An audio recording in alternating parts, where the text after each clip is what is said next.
Salve Maria, quem vai entrando? Maíra aí.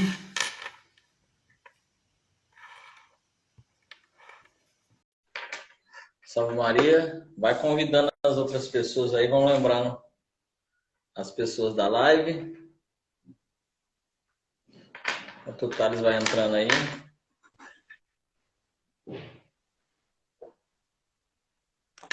Salve Maria, meu irmão. Thales Maria, o homem da polêmica. Tudo bem, meu irmão? Cá estamos. Tudo bem, graças a Deus e contigo. Tudo bem. Meio corrido, mas vamos lá. Tudo Faz para parte. salvação das almas. Faz Então vamos parte. lá, meu irmão. Eu queria iniciar essa live com uma pequena oração. Vamos juntos? Fica à vontade, irmão. Pelo sinal da Santa Cruz, livrai-nos Deus, nosso Senhor, dos nossos inimigos.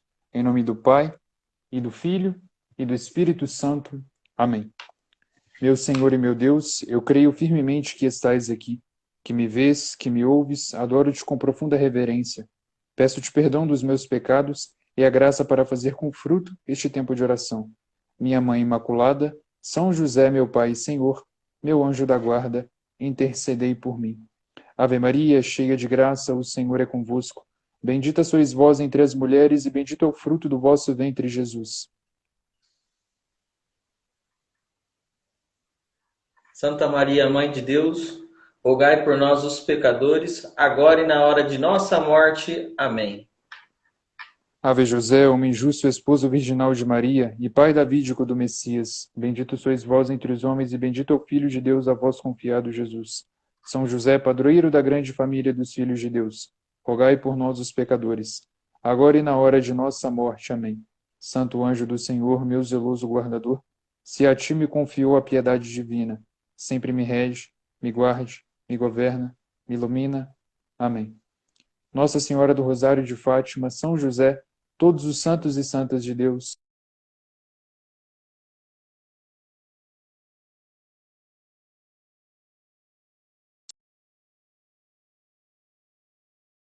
todos os perigos. Ó Virgem gloriosa e bendita. Amém. Em nome do Pai, e do Filho, e do Espírito Santo. Amém. Eu perdi Muito um boa pouco noite da para oração. você. Eu perdi um pouco da Não, se, oração, irmão, por conta não, se que me quiser, a gente... ligaram. Pode me ligar. Não, sem problema. Então a gente repete, então. Debaixo de vossa proteção nos refugiamos, Santa Mãe de Deus. Não desprezeis as nossas súplicas em nossas necessidades, mas livrai-nos sempre de todos os perigos. Ó Virgem gloriosa e bendita. Amém. Meu irmão, quero te agradecer pelo convite de estar fazendo essa live aqui com você, tá bom? Fiz aqui a minha preparação aqui e hoje provavelmente vai ser uma live um pouquinho polêmica, tá? Mas tudo vai ser embasado na verdade, tá bom? Estou aqui com as citações já aqui todas em mãos aqui e vamos começar. Bom, Fica à vontade, irmão. esse termo pelo qual, né? Esse tema, na verdade, pelo qual você me convidou para poder estar falando, é um tema pelo qual eu já tenho batido bastante nessa tecla, que é a questão da influência protestante dentro da Igreja Católica. Essa influência protestante, a gente vê ela muito presente por meio da renovação carismática. Mas não estou dizendo que é somente culpa da renovação carismática, não.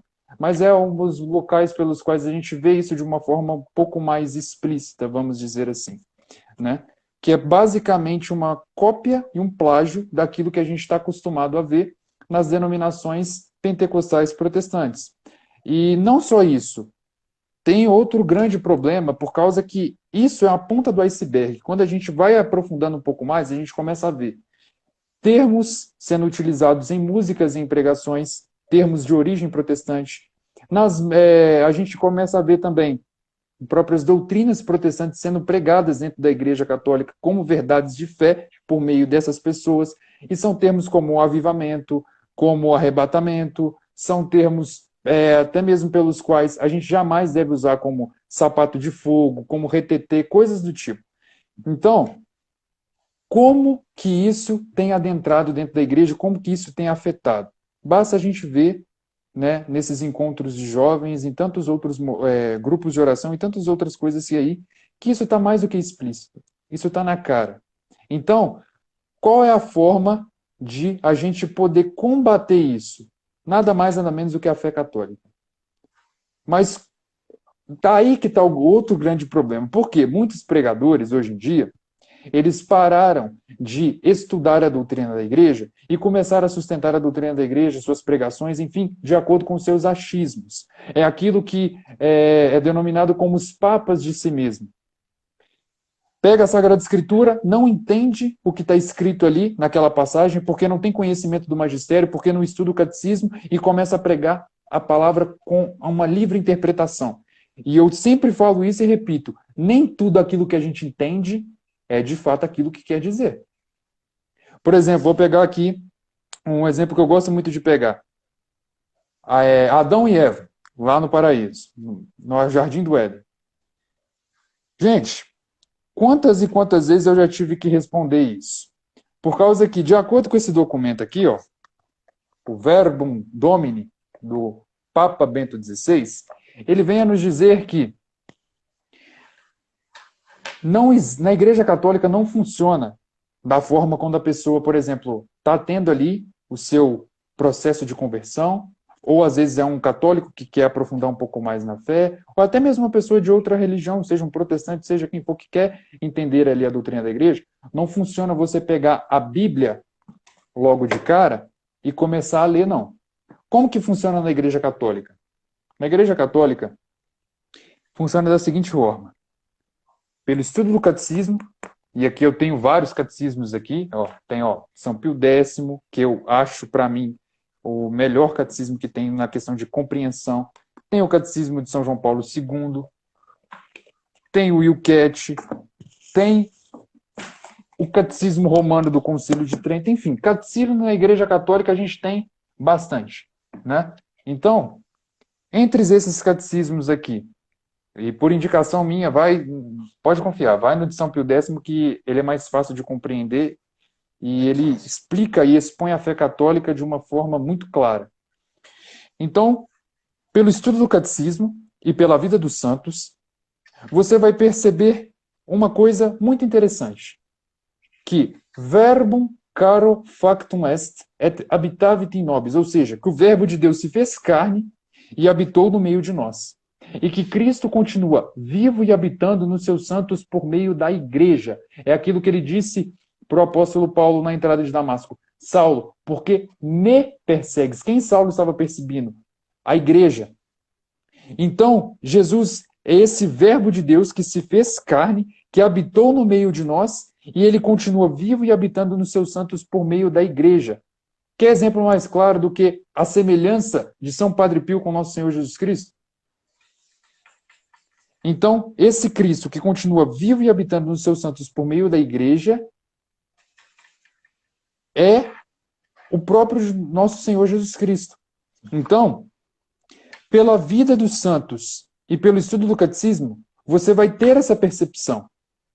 E quando você tiver essa percepção, você também vai ter no conhecimento da tradição, do magistério, porque são eles que nos dão as interpretações corretas das Sagradas Escrituras.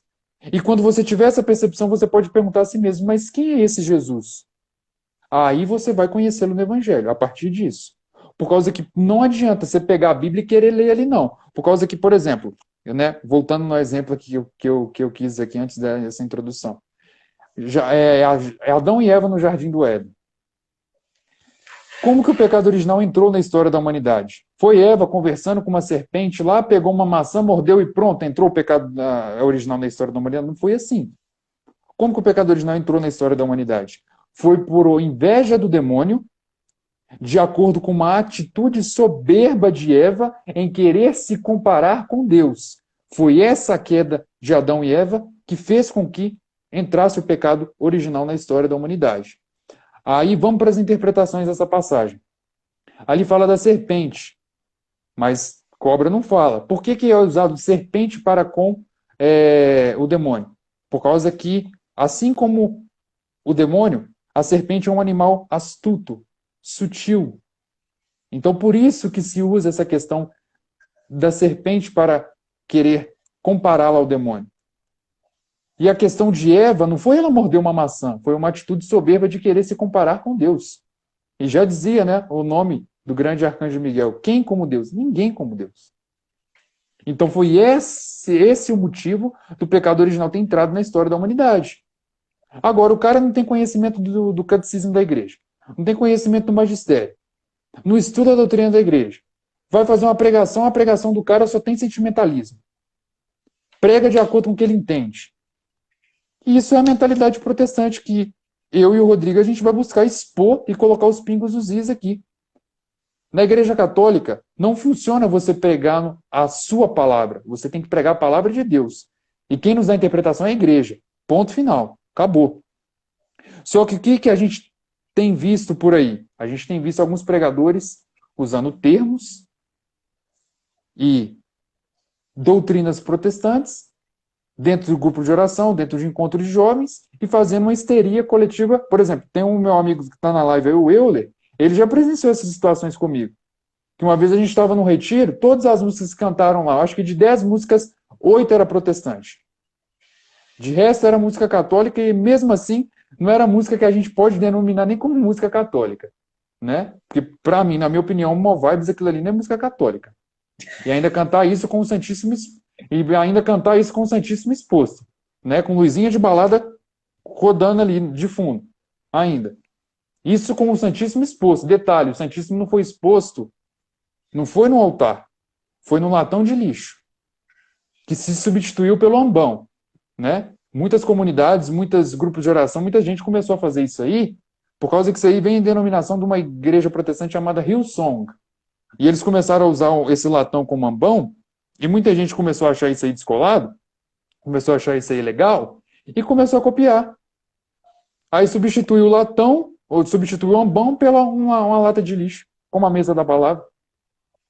Aí, detalhe, o padre pegou o Santíssimo, nesse momento, já estava todo mundo histérico lá, o povo batendo cabeça, rolando pro chão, e isso aí é o que eles dizem que é ser livre no espírito, né? Mas eu não sei que Espírito Santo que é esse que vem e deixa você fora de si. Eu não sei que efusão no espírito que é esse, que avivamento que é esse, que esse Espírito Santo faz você rolar no chão, faz você bater cabeça, faz você gritar, faz você rodopiar, te deixa completamente histérico, e eu, como estudante de psicologia, eu sei muito bem o que é isso. Isso chama histeria coletiva psicológica. O que quer dizer isso? O ambiente pelo qual você está, o escuro, ele já te leva num certo grau de transe. O pregador tem o dom de mexer com o povo, vai mexendo mais ainda. A música que está ali, todo aquele ambiente ali, aquela agitação, faz com que você entre em transe psicológico. E muita gente fala, não, aquilo ali foi manifestação do Espírito Santo, foi avivamento. Você acha que no cenáculo lá, onde teve o derramamento do Espírito, os discípulos ficaram assim? Rodando pro chão, batendo cabeça, fazendo um monte de besteira desse tipo? Não teve. Por causa que a árvore se mede pelos frutos. Depois desses momentos aí, digamos, não sei se você já deparou com isso, eu já deparei com isso várias vezes. Eu posso te Cadê os interromper um frutos pouquinho? disso? Posso te Fica à interromper um vontade, meu pouquinho? irmão. Irmão, primeira coisa, eu anotei aqui que teve uma irmã que escreveu aí e eu fui corrigido quanto a isso, eu queria fazer uma correção. Quando a gente fala irmãos protestantes, a gente não deve usar esse termo, irmãos protestantes, só pelo simples fato que eles não acreditam no nosso credo, eles não acreditam nos nossos sacramentos, eles não acreditam em nada nosso, eles não creem no nosso batismo. Porque uma pessoa, quando é batizada na igreja católica, e São Paulo vai dizer que professa uma só fé, e um só batismo, e um só Senhor. Então, quando uma pessoa regressa na espiritualidade vai para uma igreja protestante, eles rebatizam essa pessoa. Eles não creem nem no nosso batismo. Então, se eles não creem no nosso batismo, nós somos irmãos por meio do batismo. Se eles não creem no nosso batismo, nós não podemos chamar eles de irmãos. Me corrigiram quanto a isso um dia que eu usei essa expressão. Outra coisa, efusão do Espírito Santo. Efusão do Espírito Santo é um termo que eu não gosto muito de usar. Nesse cenário que o Thales está falando aí. Por quê? uma efusão do Espírito Santo aconteceu. A sombra do Altíssimo se envolveu a Virgem Maria. Ali aconteceu uma efusão do Espírito Santo. A Virgem Maria visita Isabel e João Batista no ventre é cheio do Espírito Santo. Ali existe uma efusão. Quando o padre, ele coloca a mão sobre as oblatas, ele impõe as mãos sobre as oblatas. Ali acontece uma efusão do Espírito Santo. Quando eles no cenáculo acontece o Pentecostes, ali existe uma efusão do Espírito Santo. E uma outra efusão do Espírito Santo que eu conheço, que eu reconheço como efusão, é quando o bispo ele ordena um padre, um diácono, ele sagra um outro bispo, ou quando ele confirma a fé daqueles que fazem a catequese no rito do crisma. Isso eu reconheço como efusão. Não é qualquer Zé Ruela igual eu, que nunca fiz um cursinho básico de teologia, vou pôr a mão na cabeça de ninguém, sem ser ordenado por ninguém, que vai acontecer uma efusão. Para ter efusão, as mãos que vão impor, precisa ser ordenada. Não é qualquer Zé Ruela que impõe as mãos e acontece uma efusão do Espírito Santo. Pode continuar, irmão. Perfeita colocação. Você já adiantou grande parte do que eu ia falar lá na frente, mas não tem problema. O que acontece nessas situações? Retomando aí, o Celito acabou de entrar e o Celito também, a gente já fez uma live com esse tema aí, e ele também já se deparou com por várias vezes esses momentos, né? Povo no escuro, batendo cabeça, rolando pro chão, o padre lá dançando com o Santíssimo, onde eu presenciei, enfim, fazendo tudo isso aí, e eles falam que isso é liberdade no espírito, fala que isso é avivamento e tudo mais. Só que a árvore se mede pelos frutos. Só que cadê a manifestação do Espírito que eles dizem ser isso? Com o fruto depois daquele momento. Porque depois daquele momento todo mundo fica até meio, né? Coisa assim. Mas eu não vejo depois desses momentos pessoas que participaram disso aí pegando o catecismo da Igreja Católica para poder estudar sobre a fé. Não vejo as pessoas pegando o rosário para poder rezar. Não vejo as pessoas pegando a vida dos santos para poder estudar. É pessoa que vive de encontro. Aí no encontro vai lá, roda, faz não sei o que e tudo mais. Aí eu já deparei com essas situações, fiquei sério assim. Aí o pessoal chega depois e fala: Ô Thales, você não frita não? Aí eu olhei pra cara da pessoa e falei: eu o quê? Você não frita não? Falei: que é isso? Ah, a gente tava lá naquele momento lá, né? E eu vi lá que tava todo mundo, coisa assim, e você tava sério lá. Eu peguei e falei com ele assim: mano, aquilo ali não foi manifestações de espírito, aquilo ali foi histeria coletiva psicológica. Aí eu peguei e ainda falei com ele: cadê os frutos disso aí? Peguei e falei assim: imagina só, se, sei lá, um São Padre Pio de Petrolitina, para ele ser santo do jeito que ele foi, ele precisou de momentos como esse? Se um São Felipe Neri, ele precisou fazer esse tipo de coisa para poder ser um homem cheio do Espírito Santo? Vocês estão trazendo aquilo que está dentro do neopentecostalismo protestante para dentro da igreja, como uma forma de atrair as pessoas. Desculpa em falar. Desculpa não. Na verdade, vocês vão ter que ouvir hoje. Não é desculpa falar, não. Vocês estão simplesmente criando católicos que estão baseando a sua fé em sentimentos, em arrepios e sensações. São Paulo Apóstolo, ele define a fé como a certeza daquilo que não se vê. E nessa situação, a gente pode denominar a fé também como a certeza daquilo que não se sente, mas a certeza daquilo que se crê. Porque eu não basto ter que sentir arrepios, sensações, consolações para poder buscar a santidade. Eu não tenho que sentir vontade de rezar para poder rezar. Eu não tenho que sentir arrepios para poder dobrar o meu joelho para poder se colocar na presença do Senhor. Olha para você ver como que é uma adoração ao Santíssimo Sacramento com o Papa Francisco, por exemplo. O Papa Francisco, ele não faz esse tipo de coisa. Já viu o Papa Francisco nos encontros carismáticos, como é que ele fica? Todo mundo lá, com os braços e tal, o Papa fica aqui, recolhido ali. E tudo mais. Não estou falando que você levar os braços e tudo mais é errado. Mas, meu filho, tem uma... Porém, esse costume de levantar os braços para rezar.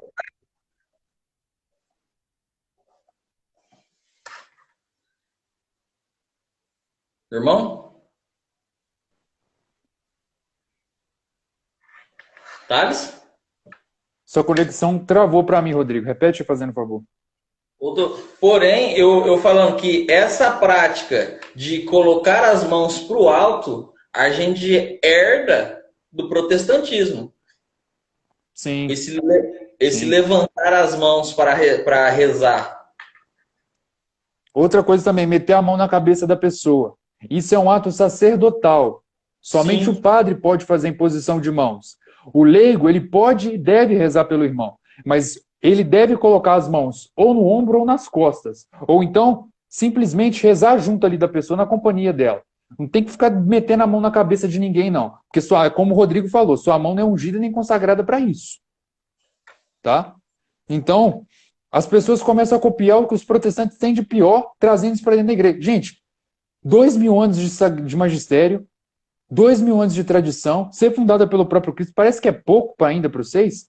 Vocês têm que copiar os protestantes naquilo que a gente tem de pior, dele, o que eles têm de pior? Enfim, continuemos. E a maneira de combater isso é com a fé católica. Adquirir a fé católica, eu já falei. Isso do catecismo e da vida dos santos. E a partir disso, você vai criando uma mentalidade católica.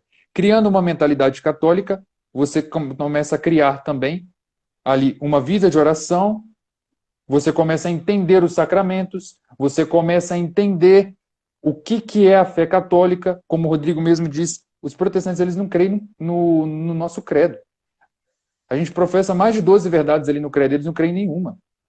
Eles, como o Rodrigo mesmo falou, né, repetindo a fala dele, quando uma pessoa é batizada na igreja católica e se converte ao protestantismo, ele batiza a pessoa de novo. Isso é uma blasfêmia contra o Espírito Santo.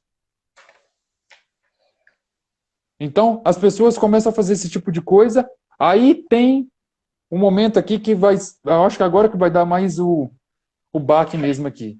Nesses momentos, esses pseudos ecumenismos, esses momentos de unidade cristã, onde canta o protestante, canta tudo quanto é gente ali, mas as músicas que cantam lá são católicas? Não, são músicas protestantes.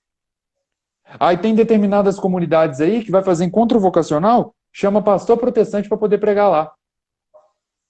Chama cantor protestante para poder pregar lá. E detalhe, o Santíssimo exposto e eles fazendo esse tipo de coisa aí. Com pastor protestante pregando. Pastor protestante não crê na presença real de Jesus, não. Eu já vi um monte de protestante chamando o Santíssimo Sacramento de Deus Sol, de bolachinha, de um monte de termo pejorativo. Já que vocês falam que canta essas músicas aí nos encontros, que faz esse tipo de pregação, que faz esse tipo de evento porque é o mesmo Deus, que você acha que chama então um cantor protestante, expõe o Santíssimo Sacramento e fala, canta ali para Jesus. Você acha que ele vai fazer isso? É o mesmo Deus? Será? Não adianta. Aí eles têm a visão deles de um Deus de uma forma. Mas eles mesmos não seguem aquilo que a Sagrada Escritura denomina ali como os determinados cultos. Né? Porque para eles ajoelhar é adorar. Ajoelhar também é adorar, claro. Mas também é um termo penitencial, é um termo de respeito, é um termo de, por exemplo, a pessoa chega diante de um rei, por exemplo, né? Como que as pessoas, vou até pegar uma figura bíblica aqui, como que as pessoas se apresentavam diante do rei Davi? Ela se ajoelhava diante do rei Davi. Ela estava adorando o rei Davi? Antes da tomada de Jericó, Josué viu o arcanjo Miguel, ele se prostrou com o rosto por terra. Ele estava adorando o arcanjo Miguel? Quantas e quantas vezes os profetas, as pessoas do Antigo Testamento tiveram aparições de anjos e se prostraram com o rosto por terra? Nem sempre é aquilo que eu falei. Nem sempre aquilo que a gente vê parece realmente o que é. Né? Então, as pessoas começam a fazer esse tipo de maluquice aí, eu não sei por quê. E como o Rodrigo colocou muito bem, jamais mencioná-los como os nossos irmãos. Por causa que São Luís Maria Grão de Montfort, ele também tem uma denominação muito boa para isso. Que não chame Deus de pai quem não tem Maria por mãe. Eles não têm Maria por mãe. Nós temos Maria por mãe. Nós temos Deus por pai. E eles têm? Não. São nossos irmãos? Quer falar alguma coisa aí, Rodrigo? Eu quero a respeito do ecumenismo. Um verdadeiro ecumenismo, segundo os documentos da igreja, segundo os documentos, vamos falar do documento Vaticano II, funciona dessa forma. precisa se ter, no mínimo, um padre, no mínimo, um padre. O bom seria se tivesse um bispo, mas no mínimo um padre e alguns representantes de denominações não católicas. E nesse momento, quem dirige o culto ecumênico é o representante da Igreja Católica, e falam sobre a fé católica. E não pode se omitir no local, no ambiente, nenhuma verdade de fé católica. Então precisa ter o crucificado, precisa ter uma imagem de um santo, ou de preferência a Virgem Maria, e se for omitido pelo menos um dogma da nossa fé, já não é um culto ecumênico. Então não tem nada a ver com o que a comunidade lá de Curitiba fez, que levou o pastor. Aí teve um pregador amigo meu que falou assim, mas quando entrou o Santíssimo Sacramento, o pastor se prostrou de joelho. Tudo bem, só cumpriu a profecia, só cumpriu a palavra que o próprio São Paulo falou, que diante de Cristo, diante de Deus, todos os joelhos se dobram. Ele não fez nada de extraordinário, nada que a gente não podia ficar com o queixo caído. Ele fez aquilo que as Escrituras dizem, diante de Jesus, todos os joelhos se dobram. E nem Detalhe, por isso... esse pastor já foi católico e se desconverteu ao protestantismo, né? Porque conversão só existe de fora para a igreja, não da igreja para fora. Eu não sei se você vai falar alguma coisa a respeito do que era o profetismo do Antigo Testamento e o que está sendo o profetismo hoje dentro da igreja, que os leigos fazem mesmo. Não, pode fazer, pode dar a introdução aí, que eu vou atrás. Eu queria falar uma coisa. Não existe um profeta que profetizava bênção. Desculpa falar. Era só calamidade.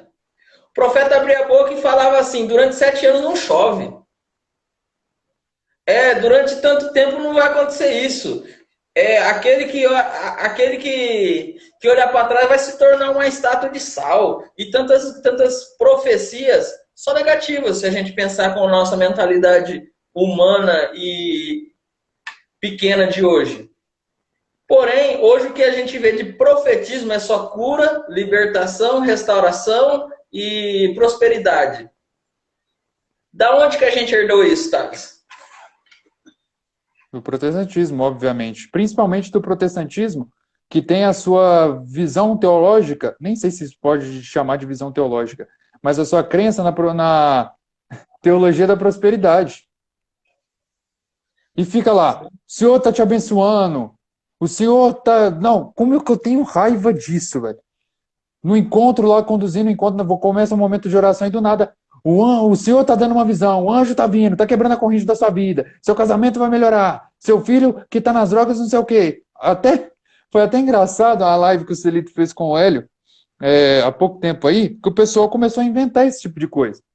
Que o rapaz lá estava conduzindo um momento de oração e ele falou assim, o Senhor está curando aqui no nosso meio um homem com câncer de útero. Aí o cara cutucou e falou, mano, mas... Aí o cara cutucou pro cara falou, velho, mas homem não tem útero. Ele falou, não tem problema, Deus vai dar um útero para ele só para poder curar ele aqui agora. Não, então, tipo assim, chega a ser piada umas coisas dessa. Chega a ser piada, gente.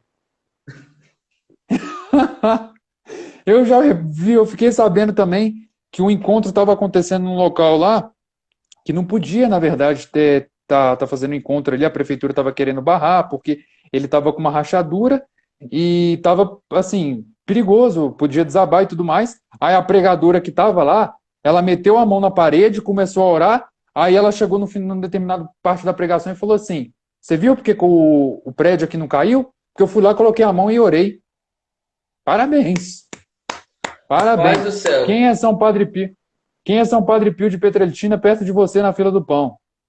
Eu fico imaginando... Quem que é Santa Teresa d'Ávila perto de você? Eu fico imaginando em que morada essa mulher tá. Tá na 9ª morada. Não, essa daí. essa daí deveria ter sido arrebatada já, né? Eles não profetizam, não creem no arrebatamento, não fala que é uma doutrina de fé e tudo mais. Deixa eu até pegar essa questão do arrebatamento. Eu vou explicar para vocês essa questão do arrebatamento. Isso é visão de uma invenção protestante. Por causa que eles falam que na segunda vinda de Jesus, Jesus vai vir, né? Isso na visão protestante do arrebatamento. Jesus vai vir, vai buscar os justos e vai levar para o céu. Né? E os injustos vão ficar aqui na terra padecendo. Isso é o que eles dizem como arrebatamento. Só que o Catecismo da Igreja Católica, no parágrafo 675, ele fala dessa questão da segunda volta de Nosso Senhor Jesus Cristo. E basicamente vai ser isso aqui que vai acontecer. Ó. Antes do advento de Cristo, ou seja, da sua segunda volta, a Igreja deve passar por uma crise de fé a Igreja deve passar por uma provação final que abalará a fé de muitos crentes. A perseguição que acontecerá, a peregrinação dela na terra, desvendará o mistério da iniquidade sob a forma de uma impostura religiosa que há de trazer os homens a uma solução aparente a seus problemas. Isso aí que o Rodrigo está falando aí, dessa questão do povo só profetizar bênção, só profetizar milagres, esse tipo de coisa. À custa da apóstata da verdade, ou seja, aí a pessoa deixa de falar a verdade para ficar bem com os protestantes. Nesses eventos ecumênicos aí, eles não falam a verdade. E ocultam a verdade e ocultam o principal, porque a verdade é o próprio de Nosso Senhor Jesus Cristo. Evangelho de São João, capítulo 14, versículo 6. Eu sou o caminho, a verdade e a vida. A impostura religiosa suprema é a do anticristo, isto é, a de um pseudo-messianismo em que o homem glorifica a si mesmo no lugar de Deus e do seu Messias que veio na carne. É isso aí que a gente está vendo. O povo está achando que é santo, mete a mão lá na parede que estava para cair, lá, e a parede não caiu porque a pessoa orou. Eu vejo isso aí como orações humanistas. Que eu elevo o homem isso aí de Deus. E descarta Deus. Ô, irmão, a respeito. Só que o Rodrigo falou uma coisa muito interessante dessa questão do ecumenismo, gente, porque o ecumenismo tem um documento do Concílio Vaticano II, se vocês quiserem, tem ele acesso livre na internet, eu estava até lendo ele hoje mais cedo. O nome do documento é Unitatis Redintegratio. Redintegratio. Esse documento, ele deixa bem claro, não só esse, mas os documentos e o próprio Concílio Vaticano II, que foi um concílio ecumênico, que em momentos ecumênicos não se oculta a verdade, que é o próprio de Nosso Senhor Jesus Cristo, não descarta a Virgem Maria, e é um momento pelo qual você tem que mostrar a verdade, por causa que a verdade que vai arrancar esses erros, e a Virgem Maria que é a responsável de trazer aqueles que estão no erro para a verdade. Quer ver? Esse livro aqui do Cenáculo. Ó. Vou ler uma mensagem aqui, onde o que a gente está vendo hoje em abundância, Nossa Senhora já falava na década de 80. Quem quiser pegar esse livro aqui depois... Você pode falar claro, aqui fala mensagem com a data? Claro. Tá aqui, ó. Para facilitar a busca aí de vocês. Página 366. A mensagem foi no dia 27 de outubro de 1980, na Austrália, em Melbourne. O nome da mensagem é O Caminho da Unidade. E Nossa Senhora fala o seguinte: vê como o meu adversário conseguiu estender aqui o seu domínio, levando tantos dos meus filhos a viver prescindindo a Deus, seduzindo-os com o veneno do ateísmo e do neopaganismo. Nunca nestes tempos, e nem nesses lugares, a igreja que Jesus fundou unida deve se apresentar como uma força da sua unidade, para poder difundir a luz do Evangelho a todos os que se transviaram. Eu sou o caminho da unidade. Nossa Senhora falando, eu sou o caminho da unidade.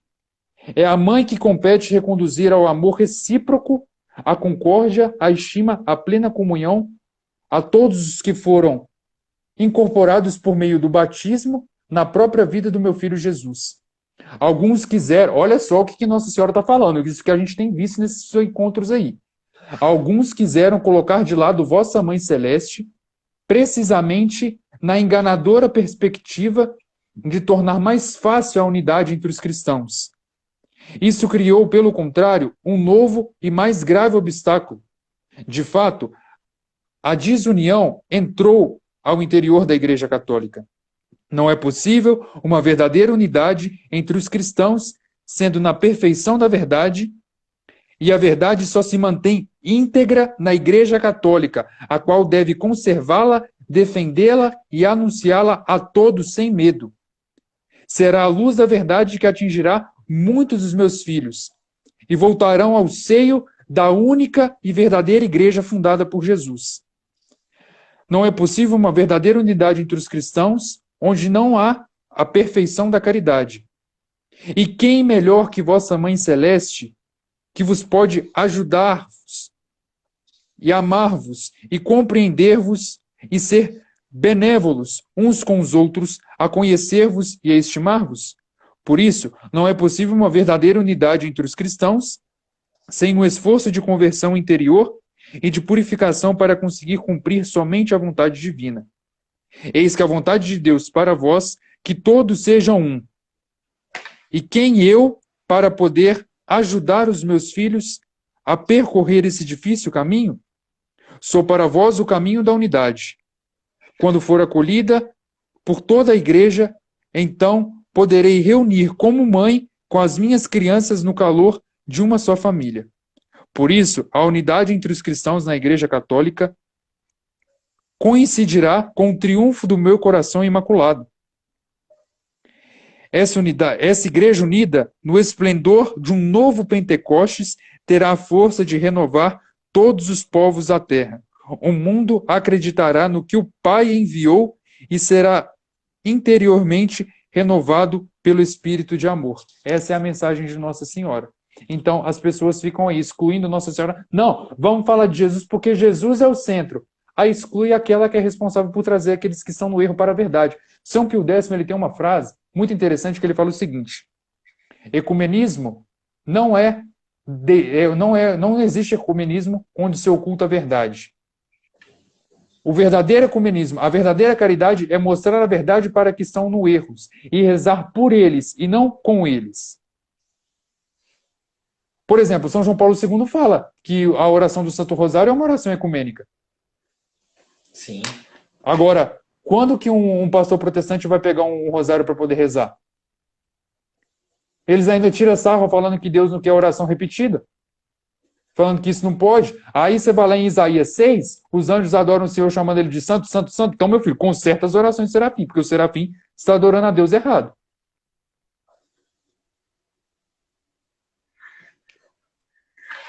Quer dar continuidade aí, meu irmão? Não, sobre isso, perfeito. Eu queria que você falasse um pouco a respeito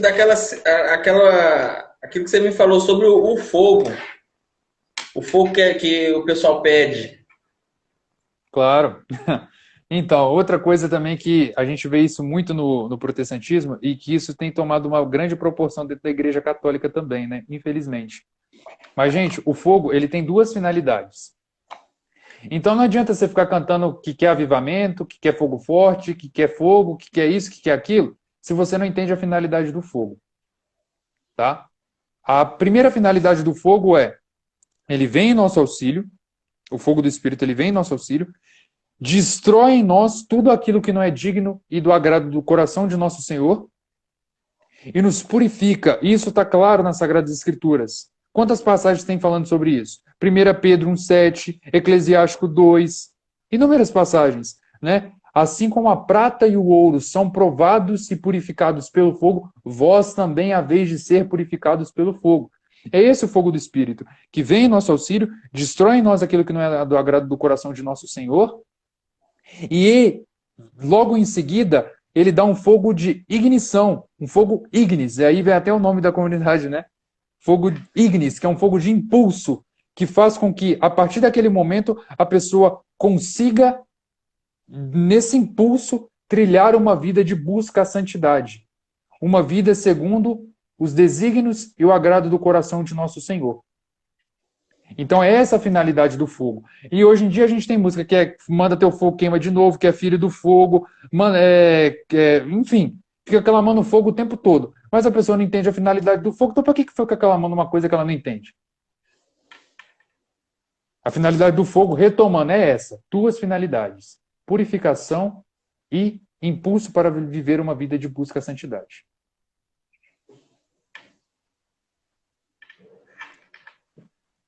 É isso. Na questão do fogo é isso.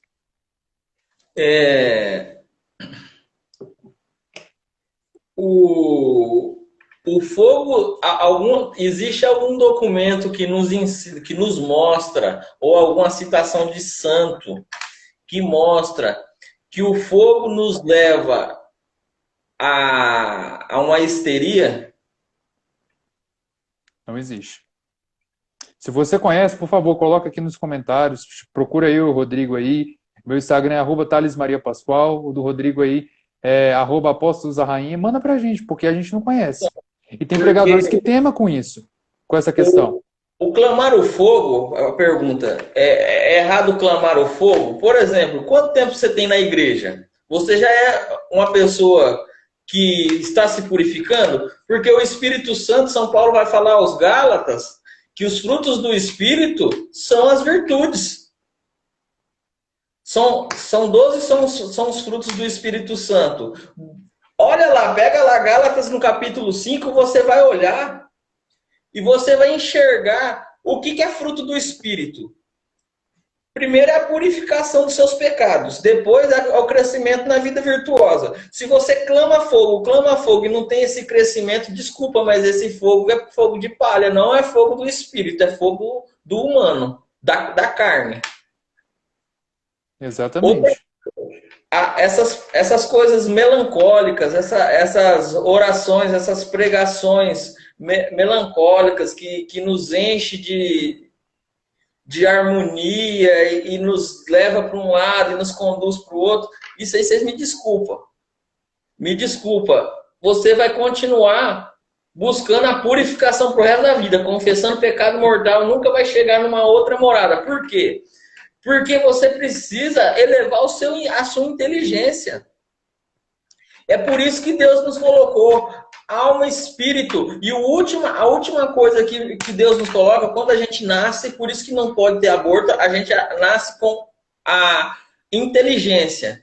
E por nós sermos seres inteligentes, Deus quer que a gente haja com inteligência, com intelecto. Então, por isso que a nossa alma é acoplada com a inteligência. Então, nós como seres inteligentes, muitas coisas, o discernimento vem através daquilo que a gente analisa pela nossa razão. Então, esse negócio, mas Deus está me revelando. Será que Deus está te revelando mesmo? Mas Deus falou isso, Deus falou aquilo. Precisamos ter um pouco de discernimento a respeito dessas coisas também. Então, voltando ao fogo. Se você clama o fogo, você está clamando o fogo para qual finalidade? Para ter uma histeria? Para ter um momento apaixonante? Porque eu conheço muita gente que repousou e hoje está na droga. Eu conheço muita gente que rezava em línguas e está na droga. Então, eu conheço muita gente que tocava na missa, que tocava em grupo de oração e hoje está na perdição. Eu não acredito numa pessoa que continua falando com o mesmo vocabulário, que continua usando as mesmas roupas indecentes, curtindo as coisas dos mesmos cantores mundanos, seculares, sem uma mudança de vida. Então esse fogo não te pegou nunca. Você não é o chamado batizado no Espírito Santo. Apesar, se você foi batizado na igreja, você foi batizado no Espírito Santo. Eu não acredito num fogo que vem, que te toca, que te queima, só que não te purifica, não te leva a um crescimento espiritual. Falei demais agora. Não, falou bem demais até. Então é exatamente isso, Rodrigo. Que mudança é essa que a gente vê nesses momentos de histeria aí, que eles dizem ser momentos de liberdade no espírito, momento de avivamento e tudo mais? A gente não vê mudança. Gente, eu conheço inúmeras pessoas que nesse momento aí rodou pro chão, bateu cabeça. Teve um momento que eu participei que eu tive que até levar a menina para a capela, por causa que a menina caiu no chão, não conseguia se levantar, ela perdeu completamente, ela não conseguia se locomover. Aí quando a gente levou ela para a capela, que ela saiu daquele ambiente histérico ali, ela foi voltando aos poucos. Mas aquilo ali não era atividade do espírito, aquilo ali era o que eu falei, a histeria coletiva psicológica. Ó, eu Entende? estava eu participei de um retiro, participei não. Na verdade, eu fui no retiro para entregar convites do meu casamento nos irmãos que estavam lá. E aí eu encontrei um menino todo trêmulo. Aí eu fui conversar com ele, porque me chamaram para conversar. E aí as pessoas sabem que eu tenho um pouquinho de experiência com essa área da libertação. Eu fui conversar com o menino. Eu falei, o que aconteceu? Olha, sinta aí. O que aconteceu? Aí minha pessoa falou assim, parece que ele tá com demônio. Aí eu fui conversar com o menino. Ele falou assim, eu tô com medo, eu tô assustado.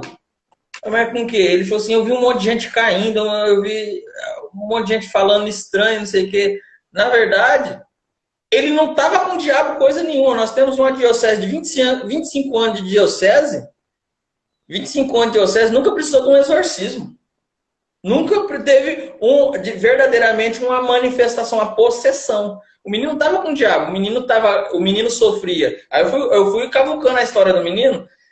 O menino, ele tomava remédio porque ele tinha síndrome do pânico. Aí ele sai de uma síndrome do pânico e acha uma coisa profunda, tão profunda assim, pentecostal, que ele se sentiu assustado. E eu falei assim, mas você quer ir embora do retiro? Ele falou assim, não, eu só não quero ir lá dentro. Ele estava com medo do local que aconteceu aquilo.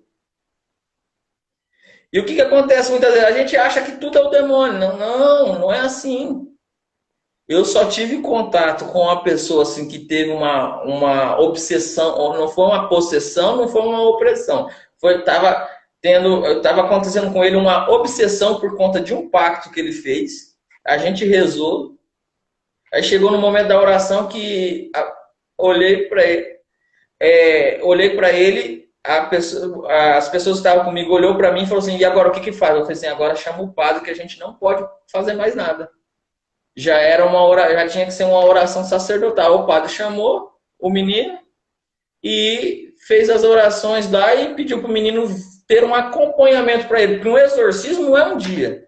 O exorcismo é diversos dias. E por que eu, leigo, não posso fazer uma oração dessa? Porque eu não tenho poder para perdoar os pecados. Então eu tento trazer para o protestantismo, para o catolicismo, aquilo que é protestante, colocar a mão na cabeça, conversar com o demônio, conversar com essas coisas. Não! Nem tudo é demônio. E você que é psicólogo sabe muito, que está estudando psicologia, sabe muito mais do que eu sobre isso. Muitas vezes a pessoa está assustada. Aquela realidade que ela viveu foi muito forte. Por exemplo, eu fiz um retiro de silêncio, Thales. Está com uns 3 anos. Lá no Verbo Encarnado, em São Paulo. E quando eu comecei a meditar sobre o pecado, eu percebi que eu nunca tinha meditado sobre o pecado. E eu fiquei tão louco que eu queria sair correndo no meio do campo com ódio do meu pecado, com ódio de tudo aquilo que eu fiz de pecado. Eu fiz uma confissão geral com 7 páginas. Aí eu fui procurar um sacerdote para conversar, porque eu estava ficando louco. Eu estava com o demônio no corpo? Não, eu estava com uma repulsa tão grande que o meu psicológico fez eu extravasar. E se é num momento carismático, já é o demônio. E a gente precisa tomar muito cuidado com essas histerias. Exatamente. E é mais engraçado que em muitos momentos assim que as pessoas começam a conversar com o demônio, os próprios exorcistas alertam, não existe diálogo com o demônio. Aí nessas igrejas protestantes a gente vê, né? Não sei se acontece isso em alguns retiros aí e tudo mais, mas é um demônio que em determinados rituais de exorcismo ele fala latim, ele fala aramaico, ele fala um monte de língua que a pessoa não conhece, mas tem uns demônios que falam com o sotaque do Capão Redondo, lá de São Paulo. O demônio fala mais gíria do que tudo. Né? E como o Rodrigo mesmo falou, hoje em dia tudo para esse povo é demônio. Aconteceu tal coisa. É o demônio. Não sei o que. É o demônio. Mas tá doido, gente. Você não toma atento na sua cara em ver que você caiu no pecado, não foi porque o demônio te forçou a cair. Ele te mostrou ali, te deu a oportunidade. Você caiu porque você quis. Simplesmente por isso. A gente tem a opção de não cair e de resistir. Se você preferiu a queda, não é o demônio, o problema é seu. E a gente sabe desse tipo de coisa. A gente sabe disso. Então, o problema, Rodrigo, dessa questão também é o seguinte: enquanto mais esse tipo de coisa vai crescendo dentro da igreja, essa mentalidade protestante ela vai tirando totalmente a espiritualidade católica, por causa que o pessoal para de confessar e começa a criar uma visão errada da confissão, dizendo assim que não deve confessar com o padre, confessa direto com Deus, que um padre peca igual a gente. Aí tá lá no Evangelho, né? Aqueles que vocês perdoarem os pecados vão ser perdoados. Aqueles de você que não perdoar os pecados não vão ser perdoados. Aí a pessoa começa a criar a sua própria doutrina dentro da igreja e a seguir a doutrina da igreja como ela bem entende, como ela bem quer. Por causa que a questão da interpretação da Sagrada Escritura ela já faz de acordo com a cabeça dela em vez de ser de acordo com o magistério. E tem também, como o Alisson mesmo falou aí, muitos pregadores que ficam fazendo uma pregação carente, uma pregação tão melosa, cara, que parece que você vai pegar diabetes espiritual com a pregação do cara.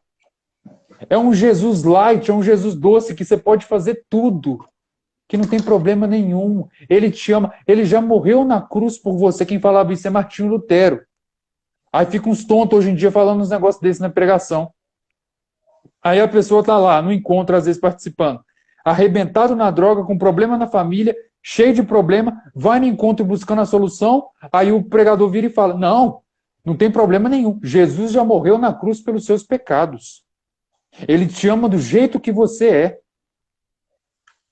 E aí? Aí a pessoa dessa vai continuar na vida velha e vai ter a mudança quando? Eu penso da seguinte forma, Deus, Então, né? Deus te aceita, É complicado. Deus te quer para Ele da forma que você se encontra, mas não para ficar dessa mesma forma, para ter uma transformação de vida, uma conversão, uma metanoia. Não para você parar e ficar no mesmo estado. E as pessoas, eu fico envergonhado de ver isso. As pessoas acham que elas são espirituais por quê? Procura a carta de São Paulo que fala sobre o homem espiritual e o homem carnal, para você ver o que São Paulo fala do quem é o homem espiritual e o carnal. O que é o espiritual? O cara que levanta o braço e ora em línguas, é o cara que profetiza e é o cara que grita com frase de efeito. Esse é o cara espiritual de hoje. Ninguém sabe, muita gente não sabe disso. Padre Pio era um péssimo pregador. Ele não tinha uma oratória boa. Mas a vida dele era uma vida de santidade. Então, acontecia muitas coisas extraordinárias com o Padre Pio por conta da sua santidade e da sua reta intenção. A gente olha os homens espirituais de hoje. Eu não acredito que um homem é espiritual sendo que ele não confessa pelo menos uma vez por mês. Ele não reza um rosário por dia. Ele não reza a liturgia das horas. Ele não lê nem a liturgia diária. Me desculpa. Como que essa pessoa está se alimentando para ser espiritual? O que é espiritual? Falar palavras que eu não sei. E o próprio catecismo diz que existe o dom extraordinário das línguas, mas é preferível que se reze na língua vernácula. 2.300 é o parágrafo, se eu não estou enganado, que fala sobre isso. E o próprio apóstolo Paulo fala que muitos terão o dom de cura e o dom das línguas estranhas. Mas eu prefiro que vocês profetizem. Profetizem no português, na vernácula. Então, eu já vi muitos amigos meus, pregadores, que falam 2, 3 palavras na oração e o resto é tudo lá, lá, lá, lá, lá. Parece que está no Silvio Santos cantando lá, lá, lá, lá, lá, lá, lá, lá. E é só isso. Exatamente. Né? E outra coisa também, Rodrigo, que você estava falando aí, eu me lembrei, essa mentalidade ela tem também trazido uma questão completamente distorcida, até mesmo do quesito da salvação. Chegou. Por causa que Chegou, Yuri. Por causa que depois desses encontros ecumênicos aí, Você vai ver o resultado disso aí, o povo postando nas redes sociais. Mais Deus, menos igreja. Como assim mais Deus, menos igreja? Não, o Senhor vai me buscar a sua noiva, ele não vai olhar placa de igreja. Ah, então a quadrangular serve, a Deus é amor serve, a Universal serve, a Batista serve, tá tudo no mesmo bolo ali com a Igreja Católica. Gente, parágrafo 846 do Catecismo da Igreja Católica. Fora da igreja não há salvação. Como entender essa verdade de fé, dita muitas vezes pelos padres da igreja? Significa que toda a salvação vem de Cristo cabeça por meio da igreja, que é o seu corpo. Como que uma pessoa que não está inserida nesse corpo vai conseguir obter a salvação eterna? E outra coisa também, que o próprio Papa Francisco diz, é o seguinte: não é possível encontrar Jesus fora da Igreja Católica. O Papa Francisco disse isso. Mas você não vê os pregadores falando isso aí.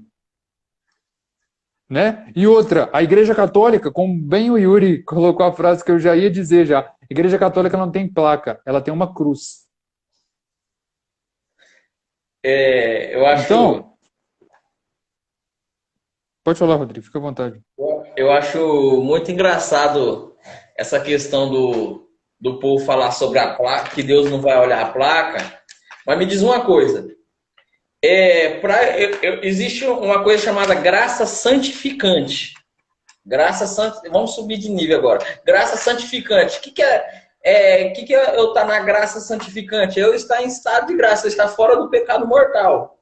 Fora da ação do pecado mortal. O que é o pecado mortal? É eu analisar com reta intenção os 10 mandamentos e viver eles. Se eu não vivo, eu estou em pecado mortal. Se eu olho os 10 mandamentos, mas mesmo assim eu firo qualquer um deles, eu ofendo a Deus gravemente. Eu estou fora da graça santificante, então eu não consigo santificação. Logo, o céu é privado. Então eu não consigo entrar nem no purgatório com pecado mortal. E como que eu me purifico do pecado mortal? Por isso que nosso Senhor Jesus Cristo, ele olha para os seus apóstolos, sopra sobre eles e unge eles para que todos os pecados que eles perdoarem seriam perdoados e que eles retiverem seriam retidos. Então me diz uma coisa, como que um cidadão lá da Deus é Amor, que não se confessa, vai conseguir entrar no céu? Como que um cidadão que está fora da graça santificante vai se santificar para chegar no céu? Sendo que ele não confessa para Deus, só que Deus não... Ele não tem a certeza que Deus deu a absolvição pelo ministro.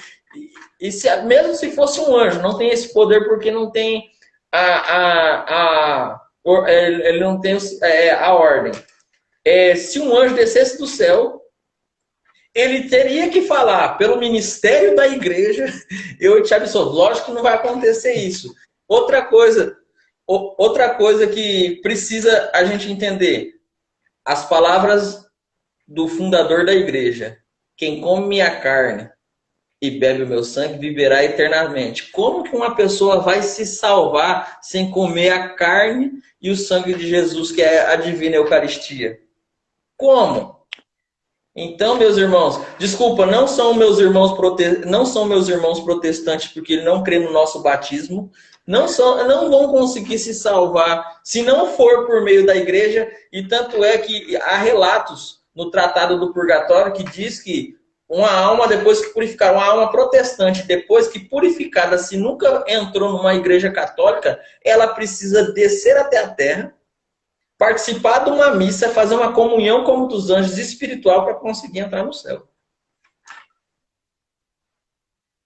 Pois é, enquanto você falava, eu lembrei da história do cardeal Newman, né? São John Newman agora, né? E ele mesmo dizia, né, que ele era protestante e ele foi estudar. Aconteceu a mesma coisa com o padre Watson, que eu já vou falar logo em seguida. Foi estudar sobre a Igreja Católica, acabou tendo, né, a verdade ali revelada e se converteu. E o próprio cardeal Newman, ele mesmo depois dizia que os protestantes eles criam a sua própria doutrina a se seguir. Quantas denominações protestantes têm uma doutrina diferente da outra aí? Numa denominação você não pode fazer isso, você não pode fazer aquilo. Numa denominação você não pode comer carne de porco. Na outra denominação você não pode cortar o cabelo. Na outra denominação você não pode usar calça. Cada um, eles vai criando isso aí de acordo com o que eles bem entendem. Com o que eles bem interpretam de acordo com a Sagrada Escritura. Então se a gente for parar para pensar, então, for levar tudo ao pé da letra, o homem então não pode fazer a barba. Por causa que no Antigo Testamento fazer a barba era um pecado mortal. Era, assim, uma ofensa terrível a Deus. Pois é. Entende? Então, o cardeal, o padre Watson, é muito interessante a história dele, Rodrigo, não sei se você conhece, mas o padre Watson, ele era anglicano e ele começou a querer fazer evento ecumênico com os católicos. E naqueles eventos ecumênicos ali, ele sentiu no coração dele uma vontade de começar a estudar sobre a doutrina católica. E ele estudou com a humildade no coração, dizendo o seguinte: se eu ver que a verdade se mantém íntegra na Igreja Católica, eu me rendo a ela. O que ele pegou para estudar? Patrística. Santo Irineu de Leão, Santo Agostinho, São João Damasceno, mano, rodou. Acabou. Se converteu à Igreja Católica. Aí o Papa da época era São Pio X. Ele virou para o Papa da época e falou assim: Santidade, eu quero criar a 8ª adoração. E essa 8ª adoração vai ter o intuito de rezar pela unidade entre os cristãos e mostrar a eles a verdade, juntamente com a Virgem Maria e com a autoridade da pessoa do Santo Padre o Papa. Aquilo que Nosso Senhor disse para São Pedro. Né? Tu és Pedro, e sobre esta pedra edificarei a minha igreja. E as portas do inferno não prevalecerão contra ela. Eu te darei a chave do reino dos céus. Tudo que ligares na terra será ligado no céu. Tudo que desligares na terra será desligado no céu.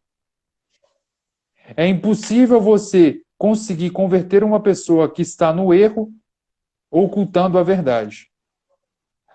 A verdade é o próprio Cristo. Se você oculta a verdade, acabou, meu filho. Não acha que assim você vai ficar com amizade ali com o protestante? Não acha que assim você vai ficar com amizade ali com a pessoa da outra religião ali, para não ofender e tudo mais? Porque hoje em dia tem muito disso dentro da igreja. Muito disso dentro desse tipo de coisa, que você não pode exortar por causa que a pessoa vai ficar ofendida. Uma pergunta. Qual que é a pergunta aqui? Tem uma pergunta aqui da... Deixa eu ver aqui. Valéria.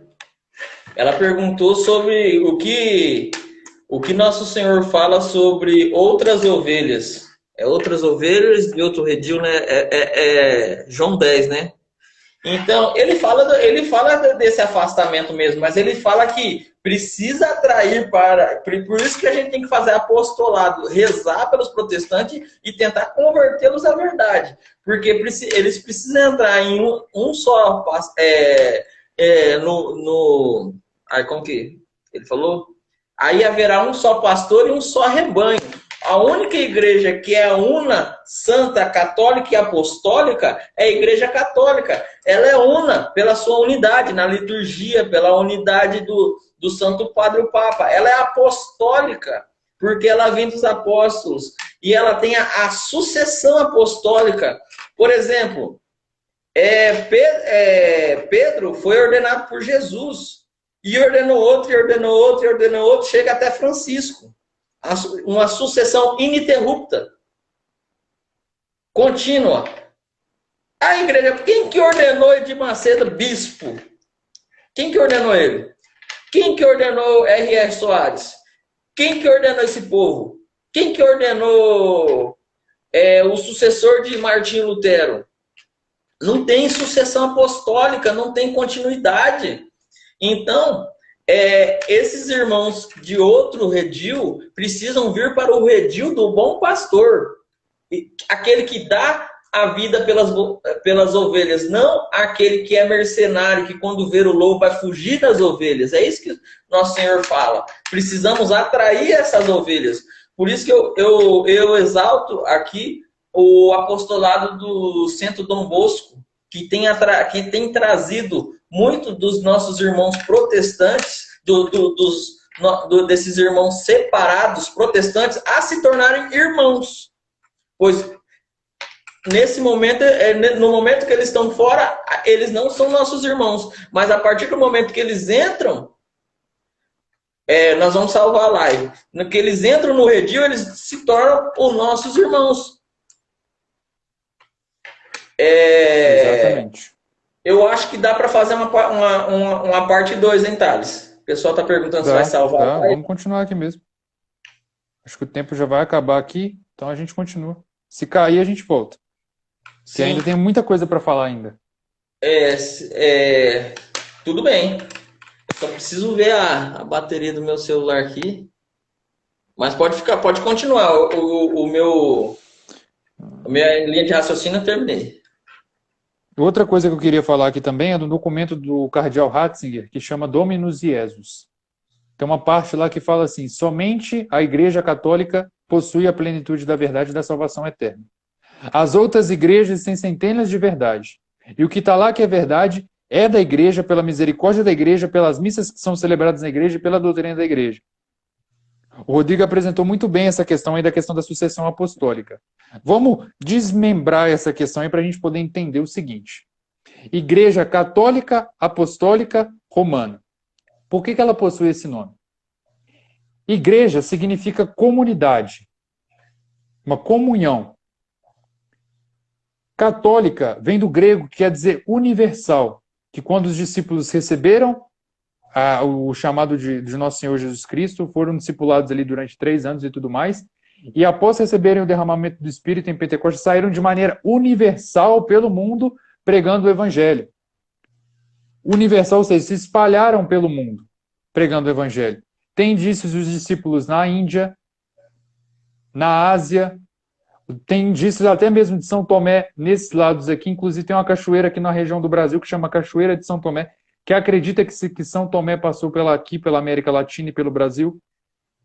Então essa questão universal de se espalharem pelo mundo pregando o Evangelho, daí que vem o nome católica, do grego. Apostólica foi sobre os apóstolos que Nosso Senhor confiou à sua igreja. Pedro como Papa e depois dele os seus sucessores. E os apóstolos são o que nós temos hoje, que são os nossos bispos. Os bispos são sucessores dos apóstolos. E Romana, por que o nome Romana? Por causa que Pedro, que foi o primeiro Papa, ele morou em Roma, foi bispo de Roma, e ele, juntamente com São Paulo apóstolo, morreram e foram sepultados em Roma. Então a sede da igreja passou a ter esse nome. E por outro motivo também que ela teve isso, foi porque o Império Romano foi o primeiro império a aderir à religião católica como religião oficial. Então foi por esses 2 motivos. As colunas da igreja, Pedro e Paulo, morreram e foram sepultados em Roma, e pelo Império Romano ter tomado a igreja católica, né, ter tomado de fato o catolicismo como religião oficial. E foi o primeiro império pelo qual fez isso, né, com Constantino. Aí as pessoas viram e falam: não, mas foi Constantino que fundou a Igreja Católica. Constantino se converteu no ano 312. A igreja nasceu no ano 30.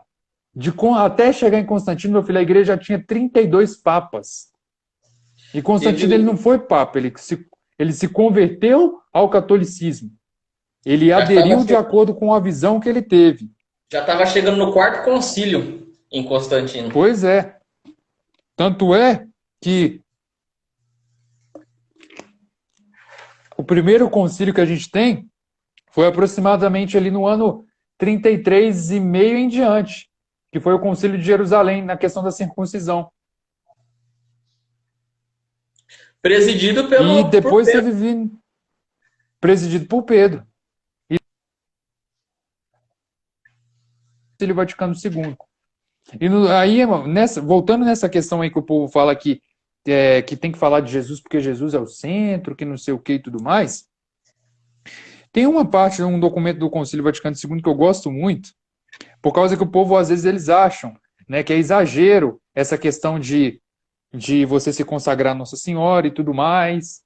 Isso, infelizmente, muitos pregadores têm falado isso hoje em dia dentro da igreja. Só que São Maximiliano Maria Kolbe, ele fala assim que você não precisa ter medo de amar muito a Nossa Senhora, porque você jamais vai amá-la como Jesus amou. E outra coisa que eu queria até pegar o tratado aqui para poder ler, exatamente mandando um abraço especial para esse povo aí que fica querendo excluir Nossa Senhora, São Luís Maria Grão de Montfort, ele fala o seguinte, no parágrafo 49 em diante. Olha para você ver, introdução do tratado, hein? Já vem São Luís falando isso aqui, ó. Na segunda vinda de Jesus, Maria tem que ser conhecida e por isso deve ser manifestada pelo Espírito Santo. Por ela, o Espírito Santo fará conhecer, amar e servir a Jesus Cristo. Uma vez, já não subestimem as razões que levaram a ocultar durante a vida a sua esposa e revelá-la só muito pouco desde a pregação do Santo Evangelho. Deus quer, portanto, revelar e manifestar Maria, a obra-prima de suas mãos. Nesses momentos derradeiros desses tempos, aí aqui São Luís dá 6 motivos para a gente poder conhecer, amar e honrar mais a Santíssima Virgem Maria. E tem uma parte aqui que ele fala o seguinte: Maria deve brilhar mais do que nunca em misericórdia, em força e em graças nesses últimos tempos. Em misericórdia para reconduzir e receber amorosamente os pobres pecadores e extraviados, que se converteram e regressarão à Igreja Católica. Em força para se opor aos inimigos de Deus, aos idólatras, aos cismáticos, aos maometanos, aos judeus, aos ímpios endurecidos, que se revoltarão terrivelmente para seduzir e fazer cair, por meio de promessas e ameaças, em todos os que lhe foram contrários. E, finalmente, ela deve brilhar em graça, para animar e sustentar valorosamente os soldados fiéis e servos de Jesus Cristo, que combaterão pelos seus interesses. Essa questão que o São Luís diz aqui no tratado complementa muito bem essa questão que Nossa Senhora disse aqui ao Padre Gobi. Muito bem. Então não adianta você ficar cantando que é todo de Maria, que quer respirar Maria, que é da Imaculada. Se chega nesses momentos aí, nesses eventos aí, você exclui a Virgem Maria, que é a responsável por trazer aqueles que estão no erro. E você oculta a verdade. Volto a dizer a frase de São Pio X. O verdadeiro ecumenismo, a verdadeira caridade é mostrar a verdade para que estão nos erros e rezar por eles e não com eles. E aqui eu finalizo a minha fala. Você quer falar mais alguma coisa, Rodrigo? Nesse pensamento que a gente trouxe aqui? Só queria falar que eu acho que a gente vai precisar voltar semana que vem, porque eu tô com 5% de bateria. Sem problema nenhum. Para as pessoas que perguntaram aí, ó, a live vai ficar salva no perfil do Apóstolos da Rainha. Eu vou fazer o download dela e depois que tiver a parte 2, eu posto ela lá no meu canal no YouTube. Ou então, se vocês preferirem, eu já posso postar essa parte lá e na semana que vem eu posto a segunda parte. Fica a critério de vocês. Tá bom? Mais uma live que também vai complementar. É uma live que vai complementar muito bem, por causa que essa live aqui ela está sendo basicamente uma parte 2 de uma live que eu fiz com o Celito. Então, para você entender um pouco mais essa questão da influência protestante dentro da Igreja Católica, assiste a live que eu fiz com o Celito, que inclusive é o meu primeiro vídeo no meu canal no YouTube. Assiste essa live aqui, porque coisas que eu e o Rodrigo tratamos aqui não foi tratada lá na live que eu fiz com o Celito. Então, essa live aqui ela está sendo uma continuação da live que eu fiz com o Celito. E já vai ter, no caso, se a gente for parar para pensar, a parte 3, né? Que no caso é semana que vem. E também vamos preparar um conteúdo, a gente vai se conversando essa semana para a gente falar também da influência no Santo Sacrifício. Dá para fazer? Sim, vamos. Dá. Aí a gente deixa até um tempinho também, se o pessoal achar oportuno, a gente deixa um tempinho para a gente poder responder algumas dúvidas que o pessoal tiverem ao longo da live. Porque assim, eu particularmente eu não consigo acompanhar muitos dos comentários porque perde um pouco aqui do meu raciocínio. Mas a gente abre esse espaço para o pessoal mandar essas perguntas. Pode ser, então? Pode ser, pode ser. Se você quiser encerrar, fazer alguma oração, fica à vontade, irmão. Meu irmão, na verdade eu queria agradecer aí você o convite, né? Que Deus abençoe o seu apostolado, que Deus abençoe muito você.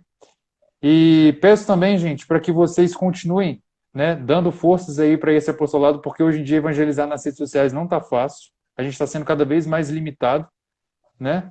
Mas é como eu falei, se derrubar aqui no Instagram, a gente parte para outro lugar, se derrubar em outros lugares, a gente vai indo, né? Então, no mais é isso, meu irmão. Deus abençoe. Salve Maria Imaculada. Valei no São José e conquistemos, pois, almas, corações e o mundo. Unidos à Santa Sé de Pedro, a Jesus por Maria e José. Amém. Eu também queria agradecer a sua participação nessa live. A sua participação não, a sua grande contribuição, que 90% do conteúdo foi dado por você. Que a gente possa, na semana que vem, concluir isso aqui, falando um pouco da missa e do muito que você ainda preparou e não deu tempo, que pedimos a graça, rezem por nós, gente, para que nenhum imprevisto possa nos impedir de estar aqui. Essa live já foi remarcada, hoje quase que ela teve que ser remarcada para um outro dia, né, irmão? Pois que Deus possa nos capacitar para que a gente possa contribuir para a salvação das almas. Amém? Okay. Então, no mais Deus é isso, meu irmão. Estamos sempre unidos em nome do Pai, do Filho e do Espírito Santo. Amém. Salve Maria, viva Cristo. Salve, viva.